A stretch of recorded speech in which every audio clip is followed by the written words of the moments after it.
E tiwi kei te whanganui ātara te minita whakawhanake Māori, kai arahi hoki i te ropu toranga pū Māori a te ururo Flevel e tatari mai ana ki te kororo ki a tātou, e te raukuro o te whare tapu o tawa ke hei moa, tēnā koe.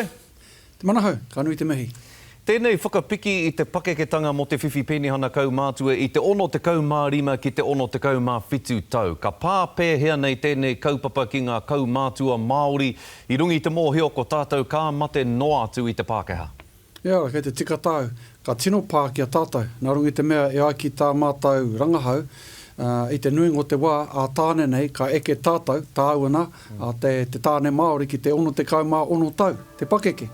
Mo te wahine, ka eke ki te whiti te kaumātahi. No era, te rape karekau he paku paenga ka puta ki a tātou, te nui ngō tātou, i te mea ana ka eke ki tērā taumata ko tā tātou ko te whāngai tonu, i te pūte, engari ka kore kite i ngā paenga ka hoki mai ki a tāua.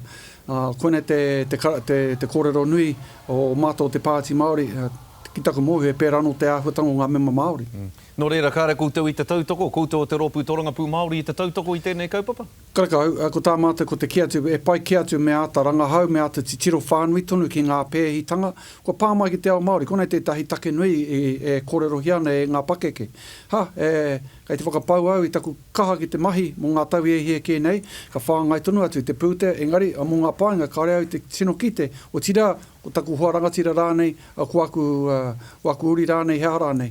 Anoira, he take nui tēnā ko pāmai ki te ao Māori, ko tā mātou ko te kiatu, e pai ke me ata rangahau, me ata aro take pea, i ngā take nui nei, i te mea e pēra no te āhuatanga o te hunga whairawa, ka whiwhi a rātou ngā paenga o te kaupapa nei, engari, kai a rātou ke te pūte, kai roto te pūkoro.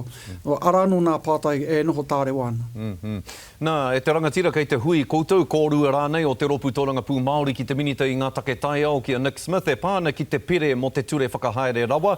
Ka pakari ake te tū a ngā iwi i raro i ngā panonitanga ki taua ture, ka ngoi kore ake rānei. Te tikanga ia, ka whakapakari ake te āhuatango te tū o ngā iwi ki roto i ngā whiriwhiringa mo te kaupapa nei. Ko oti kei a mātou te wakariterite i ngā mana whakahono arohe. Te āhua nei, te tikanga nei, he kirimana tēnā i wāinga nui ngā iwi ka whai pānga ki roto i te mato o te whenua, ka mutu ko hei rātou ki te āta kōrero ki ngā kaunihira, ki te āta whakatau i ētahi take kāputa. Noira, hei whakautu tō pātai, he ka whai wāhi tāua, te ao Māori i roto ngā whiriwhiringa mo tēnei pire. Arano nā take e noho tāre wāna, engari ko tā mātou ko te haere ki te minita ki reira kōrero ai ngā take pēnei te GMO, Genetic Free Organism, e rā take katoa, kai reira tonu e rā take noho tāre wāna, engari ko tata ki te wāhi pai ana ki a mātou. E rongo pai tēnā ka whai hua tātou i raro i ngā panonitanga ki taua ture. Nā, te pire motu hake a Jan Logie o ngā kākāriki ka horahia nei ki te whare pāremata pōpō e wātea e ngā pārurenga o te tūkinotanga o te ringa patu o te ahara nei te mahi mo te kau rā. Ka tautoko kōrua ko mārama i taua pire? E hari te me ko āta noho ki te āta whakatau i tā mātou noho engari. Nā rungi te hehe o te wahine nei, nā rungi te hohunetanga o te ngako rānei o tēnei whakaaro o te wahine nei, o te kākāreki ka tautoko ake. Ko tēnei āhuatanga e pā nei ki tēnei motu, tika ngea me ka tautoko rātau e rongo nei te ngau o te ringa, te ngau o te patu rānei, e pai ke me whakatārewa hea tā rātau haere ki te mahi, me whakatā, me oki mo te wā, e tāia rātau te whakatika i ngā take, engari me utu anora warātau kamupene a wai rānei ki a wātea rātau ki te mahi ngā mahi. Nā, pātai whakamutunga ki a koe e te minita kei te whakamanuhiri a Marama Fox i etahi kaimahi mate whakamomori a pōpō. Ko tō rātau hia ki uru, tēnei mea te mātauranga kare āroto ki te marautanga o ngā kura o Aotearoa. Hea tēnei mea te mātauranga kare āroto, ai rānei mā te whakaū i tērā kaupapa ki ngā kura ka heke ngā tauranga ma te whakamomori i Wainganui a tātou. Ko te tūmanako e ka heke ngā tauranga, koenei te kaupapa nui, i te mea kai te tino ngau tēnei āhuatanga ki a ngai tāua te ao Māori.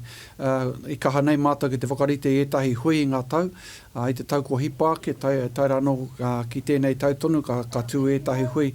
Engari, ko te kaupapa nui ka kōrero hea, pēnei tāu e whakamārama nā, kia tau te noho o te tinana, o te wairua, o te ngāka, o te tangata katoa, o inei āhuatanga katoa, ko te tangata i tōna kotahi, i tōna katoa, me ki kone te kaupapa nui.